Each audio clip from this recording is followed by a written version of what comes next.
Almost a century for the Nifty. All the frontline indices at the high point of the day. So we'll keep an eye out on the markets, but definitely we will watch out for some corporate stocks which are moving. So Prime Focus, that's the stock buzzing in trade. Remember, in just the last two trading sessions, the stock is higher by about 24%. So the last two-day chart should come up for you on Prime Focus. There you have it.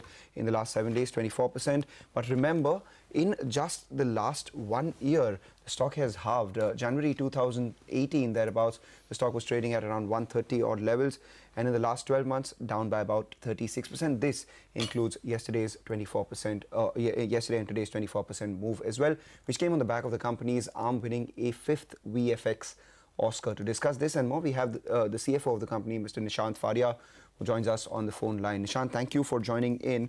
You've won 5 Oscars in the last many years. However, that doesn't seem to have reflected in your earnings performance. In fact, in the last 5 years, you've made losses on the bottom line. The last 12 months itself, you have cumulative losses of close to around 110 crores. So what's the use of winning these awards when they don't reflect on your financials?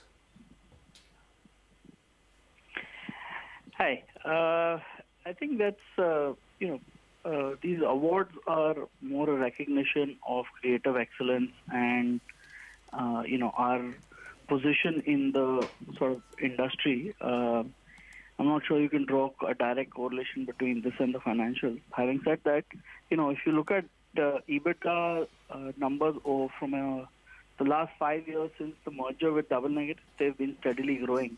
And that's what we sort of maintained at the time we did the transaction, that this is the direction in which our margins would go.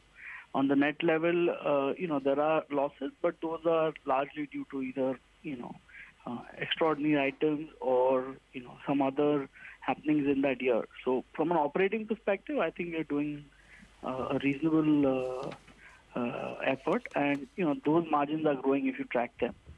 The Oscars, obviously, for us, is in the last 5 years to do it 4 times is a big achievement, and I don't think that can be underplayed by anything. All right, Nishant, congratulations on this achievement, and it's great news as well. The only thing, in terms of a stock market performance, your shareholders will definitely want to know what's the outlook going ahead. I remember close to around a year or maybe a little more than that, the big trigger was that the EBITDA will double and the debt number will come down by half. Now tell us in terms of that EBITDA number. I'm just looking at it. In the last quarter, well, the margins were close to around 19% approximately. But for the first 9 months, they're lower, right? For FY20, what kind of a margin number are you looking at? If you could give us some kind of a guidance. And you've grown by 12% in the first 9 months of this year. For next year, what kind of a revenue growth number are you looking at? The margins are actually up when you compare them apple to apple, because last year's margins are affected by IFRS 15. So this year there is an operating level growth. In terms of debt, you're right. That's we said that in the next 12 to 24 months you try to reduce this by as much as possible, and the promoters in fact have put warrants in to that effect last year. Right. So there is that. We clearly. For us, reducing leverage is a top priority. Nishant, y'all had given that guidance that will reduce debt. So let bygones be bygones. What's the way ahead? FY20, what kind of a revenue growth can you do? Let's, now we can compare apples to apples, right, for FY20. Yes. So doing that, what kind of a margin number can you give us? Currently, what's the debt? What does it come down to? Top 3 points, if you could give us your answers. Sure.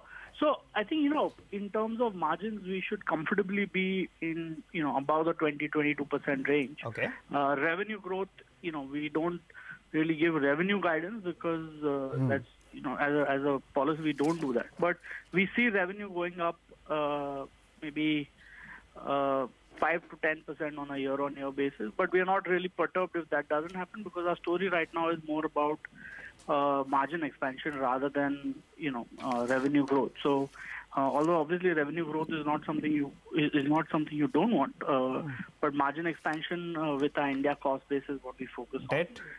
In terms of debt, I think currently we are at about 2,000 crores, and I think again my outlook is over the next few quarters we should be able to bring this down through various means to about half. Can you, I don't want to give a number in terms of whether it's this quarter, next quarter, or 12, can you throw some light on that? Because, 12 months down the line, but certainly this is a priority is what I can say. Okay, we have on record statements coming in from your company earlier when the debt was around 1,300 crores that you're looking to halve it. Instead of halving, it's gone to around 2,000 crores as you're talking about it right now. Even if you halve it from here, it'll become 1,000 crores. So what we're trying to figure is, what are the plans that you have? You say you have some levers to go ahead and reduce the debt. What are the things that the company is doing? If you could throw some light on that. And are you looking at raising funds? Because operationally, it seems like I'm not too sure if you're able to, make that sort of cash to repay your debt obligations.